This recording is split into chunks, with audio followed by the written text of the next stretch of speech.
Welcome to the deep dive. Today we're cracking open a really interesting resource, Yeah, it's called Dare to Write, Creative Writing Prompts by Kristen Fogle. and it's aimed at, well, young writers, word rebels, basically anyone looking to spark their imagination. Lots of words, story starts, things to get you going. Exactly. And our goal here for you is to unpack it, see it as a kind of toolkit. Right. We want to explore how these prompts can, get that wild and frisky brain, as the author puts it, moving. So whether you're stuck on a novel, maybe want to start a poem, or just need to brain dump, Or even just rant. It happens. The book's basically an invitation. an invitation to just jump in. Yeah, jump in, get to know your own creative mind. And it starts smart with a writing workshop section, kind of lays out the basics, the craft tools. Okay, foundations first. Makes sense. It does. And the first tool they talk about, character. Ah, characters. Always key, aren't they? There would pull you, the reader, right in. Totally. And the book says compelling characters are driven by desire, wants, needs, motivations. Could be small things, right? Like winning a pumpkin contest. Or huge, colonizing an asteroid. Doesn't matter the scale. But it's not just the big goals. True. The book also hits on physical appearance traits, the little detail. Exactly, like eyes darting around nervously, or, someone wearing a patchwork vest and bright orange tights. Specifics. Those images stick with you. They make the character feel real. And the point is, building characters is a skill. You can get better at it, and it should be fun. Okay, so we have characters. Where are they? That brings us to setting. Yes, setting. And it's way more than just, like, the geographic location. It builds the story, the mood. That's the core idea here. On location, yeah, but also the era, season, time of day, it all contributes, and sensory details are crucial. So don't just say kitchen. Right. Describe the smell of coffee, the taste of those biscuits, maybe the sight of the line snaking out the door. Engage the senses. The examples help, like a house full of candelabras, instant mood. Or contrast that with, say, a rundown school. Broken erasers, chalk dust everywhere. You feel the difference. Or that in-smelling of disinfectant. Not exactly cozy. Definitely not. So the book gives prompts to get you thinking about this stuff. Like imagine a fictional room using all five senses. Yeah. Or describe the first place you lived. Really dig into those sense memories. Or picture a victory party election night. What's the decor? Who's there? The feeling in the air. You could describe the smell of the bus home after something important. Or imagine being tiny inside a drawer. And dust bunnies look huge. What would a blindfolded person notice? Or comparing settings across time, like a 1900 doctor's office versus a 2100s one. See, settings are dynamic. They tell a story just like characters do. Okay, characters in a setting. Now they need to talk. Dialogue. What they say and maybe how they say it, that's what keeps readers hooked. Dialogue needs a purpose, though. That's a key point in the book. Absolutely. It should advance the plot somehow. Like someone reveals they saw a character at the crime scene. Big reveal. Or it shows motivation. Right? Or how people see each other. Like arguing about a vote reveals someone's principles, or maybe just their stubbornness. Or a line like, you always treat people like they're less than you. Yeah. Boom! Instant relationship conflict. And the book provides these dialogue starters, little jump-off points. Like, great, now mom knows we snuck out. Instant teen drama. Or, you're firing me, you're the thief. Immediate conflict. Or that breakup classic, we need to talk. Talk, you dumped me. Yeah, or something tense. Did you hear that? Think one escaped. Put you right there. And the tip about acting scenes out with a friend? That's gold for hearing if it sounds real. It really is. And speaking of real, that leads to the next tip. Keeping it real with characters, making them sound authentic. Details again, like occupational slang. A doctor talks differently than a plumber. Exactly. Word choice matters. Or accents, dialects. Maybe someone says y'all naturally, or uses like a lot. Those small touches ground the character. They do. Now, a really big one, a classic writing tip. Show, don't tell. Ah, yes. Heard that one before. The book emphasizes it too. Definitely. It's fundamental. Instead of telling us, Tom hated the heat. You show it. How? With details. The book's example. Tom's insides turned crimson. His stomach lurched. The July sun was pitiless on his pale skin. You feel his misery. Right, you experience it with him. Much stronger. And the book suggests you actually practice this. Find tell sentences in your own writing and revise them to show. Good exercise. Yeah. Okay, what else is in the toolkit? Cliches. Yep, avoiding cliches. Those phrases we've heard so often, they're just flat. Dark and stormy night, heart of gold, happily ever after. Exactly. They just signal lazy writing usually. Pulls the reader right out. Well, the book makes a fair point. Some common phrases aren't cliches in context. Right. Happy birthday isn't a cliche, it's just what you say. Same with I now pronounce you. Fits the occasion. So the takeaway is be mindful during revision. Swap out the stale stuff for something fresh, something specific to your story. Precisely. And the last tool in this initial section is point of view. Yeah. POV. Who's telling this story? Whose eyes are we seeing through? Yeah. The narrator concept. The book highlights first-person I or we, like an archaeologist. At last, we uncovered the stone. You're right there with them. And a great exercise suggested is trying different POVs for the same scene. Rewrite it in third person, or maybe even a different first-person narrator. Oh, that could totally change the feel. It really can. It's a powerful way to unlock new angles on your story. Shifting perspective. Okay, so those are some core tools. Now, the bulk of the book seems to be the prompts themselves, organized by genre. That's right. And it invites you to just dive in anywhere. No need to go linearly. Whatever appeals to you. Nice. Freedom, where does it start? It starts with, according to me, which is basically memoir self-inquiry, writing about your own life. Doesn't have to be the whole epic life story, though. Not at all. Just memories, reflections, specific moments, the book stresses. These are your stories. Tell them your way. And the upside is you don't need to invent plot. The material's already there. Exactly. It mentions writers like Joan Didion, David Sedaris. They tap into real, true emotions, and that's what connects with readers. Your life is full of stories. So the prompts are designed to help you access that. Yeah, churn up memories. Like, what story does a memento tell? Write about a time you were truly surprised. Or a big change, new school, new friend. Ooh. What did a pet teach you? What was life like 10 years ago? A time you felt talented. A teacher who made a difference. The best you've ever felt. Digging deeper, too. Something you wish you could forget. A book that changed you. Family secrets. Ooh, yeah. Or the day you met someone who changed everything. Lots of territory there. Your personal story trove. Okay, next section. My dreams. Not just sleep dreams. No, more like aspirations, desires, your inner world, understanding yourself. And that helps with writing fictional characters, too. Surprisingly, yes. You practice exploring motivations, beliefs. The prompts are often questions to you, like, is love at first sight real? Last dream you remember. What do you most want to learn? What would you want to be the best at? Or reflecting on things like luck versus hard work. If you believe in fate, what's yours? Passion versus curiosity.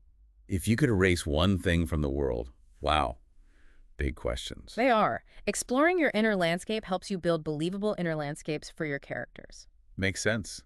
Then it shifts gears to what freaks me out. Exploring fear. Yeah, things that scare you make you uncomfortable, even fears you've overcome. Writing about fear can be powerful, the book suggests. It can. Prompts ask about risks you've taken. Times fear was necessary. What kinds of people scare you? What do you look like when you're nervous? Sensory fears, too. Yeah. Most terrifying animal you've seen. Or hypotheticals. Worse, getting older or giving a speech. Tall building or small space. If stranded, what one tool would you need? Or more personal. A recent nightmare, a time you were brave. Fear is potent stuff for stories. Conflict, character. Definitely. Then there's, I take it back, regrets. Oof. Heavy, but maybe useful. The book thinks so. Regrets teach us about ourselves. Prompts like, time your parents said no, but you did it anyway. What does disappointment sound like? That's an interesting one. Or what might you regret at 80? Something funny now that wasn't then. Is guilt useful?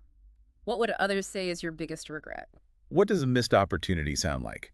Exploring those complex feelings around choices we made or didn't make. Exactly. After that, what you really think. Opinions. Just writing your take on things. Pretty much. For yourself or to share. Prompts on lying, religion, poverty versus discrimination. Best gift to receive. Movie your life is like. Muse or mentor.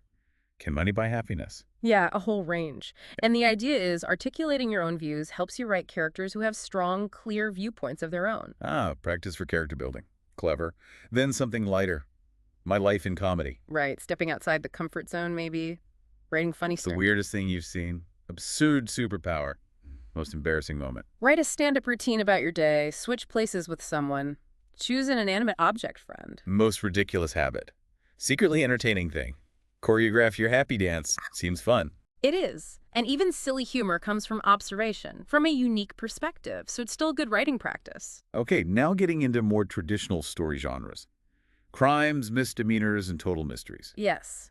Intrigue, conflict central, kidnapping, arson, you name it. And it suggests a character worksheet for this, to really build the protagonist. Yeah, nail down their name, job, skills, crimes committed, why they did it, strengths, weaknesses, backstory. And crucially, what do they want and what's stopping them? Right. Then you throw them into situations with prompts, steal a statue, too easy, then a knock at the door. Wake up tied in a van, but the door's slightly open, find an old key, see the same carving on a spooky house. Or maybe your brother sleepwalks outside at 3 a.m. Do you follow?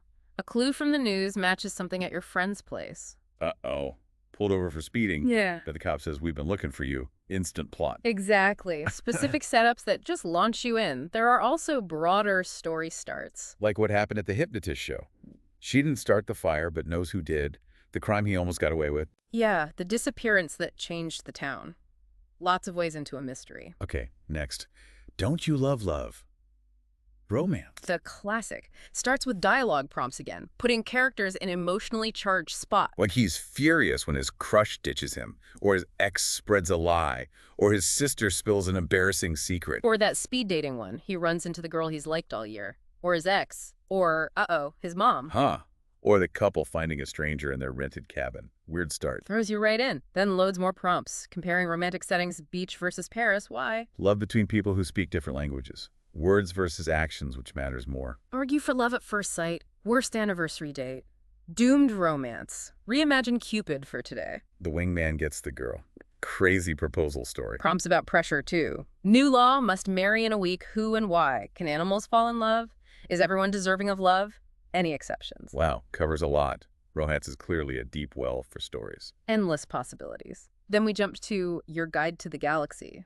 Sci-fi and fantasy. Robots, aliens, epic worlds, Game of Thrones territory. And setting is huge here. So there's a setting worksheet, name of the place, type, history, inhabitants, transport, mood, all that world-building stuff. Got to build the sandbox before you play in it. You got it! Then prompts like, in 2552, X is illegal because Y.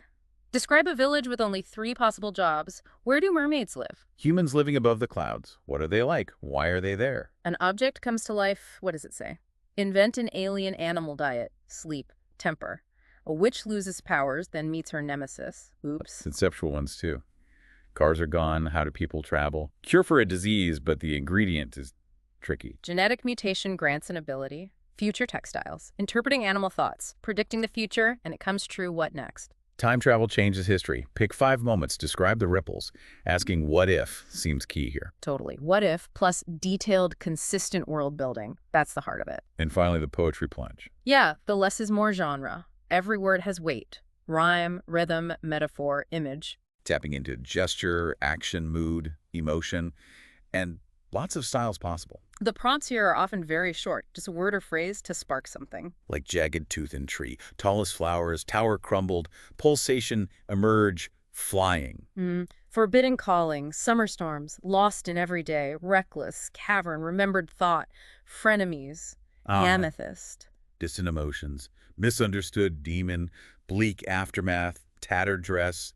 It's a sign, wonder, homes with no doors. Fragrant fireworks, unsolicited advice, endless echoes, garbage unnoticed, elbows askew, creative curfews, patience, faded page, just little sparks. The idea is that poetry gets right to the core of an image or feeling. Exactly. Distills it. Sometimes one word is all you need to start. Phew.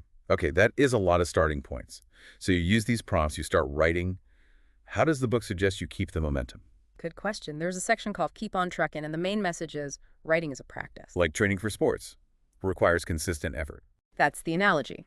Writers need new experiences, just like athletes need training to feed their work, live life, observe. And learn from pros. Yeah. Classes, online stuff. And find a community. Writing can be lonely, but it doesn't have to be. Find your people. The author mentions San Diego writers, Inc., for instance. Read. Writers read a lot. Crucial. You absorb so much about craft just by reading. But the absolute bottom line is...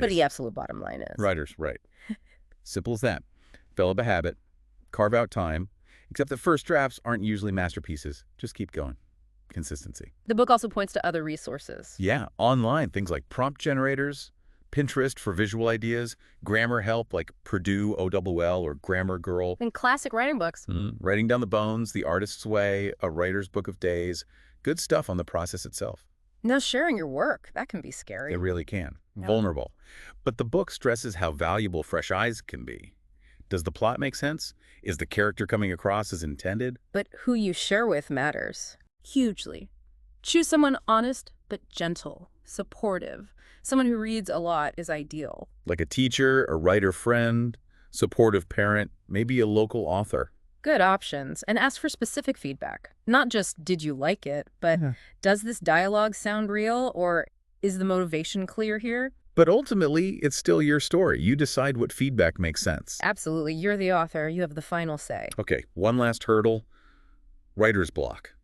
The book has tips for that. To break the logjam. It does. Practical things like list possible places your story could go, good, bad, totally weird, sketch out the top 3, pick one. Or borrow a classic conflict. Romeo and Juliet's balcony scene, but set it somewhere totally different. Yeah. Modern condo, 1920s Chicago. How does the setting change it? Or just flip TV channels, note down conflicts, ask how your character would react. And the simplest advice. Just grab a prompt from the book, even from a different genre. Might shake something loose. There's also a fun dialogue bonus round mentioned. Yeah, finding different voices. Imagine 2 very different characters quitting their jobs, like a tough NYC detective today versus a 15th century queen. How would they announce it? The queen wants to be a hairdresser. The detective tells the squad or goes on TV. Exactly. Great way to play with voice and character through dialogue. And then there are even more bonus prompts at the end. Extra, extra. Yep, just a final burst of ideas across all the genres. Quick sparks. Like interrupted routine, color of laughter, unopened mail, playing favorites, mother's decision, packed and ready, whirlwind, best day ever almost. It wasn't a game, an interview, speeding ticket, ripped shirt, lost ID, piano music, learned the hard way with shaky hands, teacher's lounge, revenge, her dreams, lightly falling snow, something smells, $1,000,000, 6:24 a.m., skyline in New City, motionless, just rapid fire ideas. Wow, an incredible range.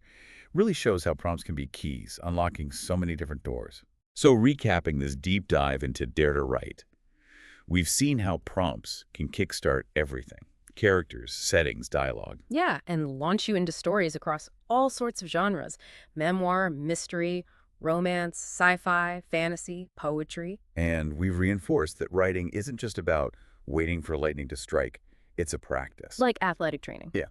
Needs effort, learning, community, reading. It's a whole process, a journey. And we talked about sharing your work, the value of feedback, but also staying true to your own vision. You're the author.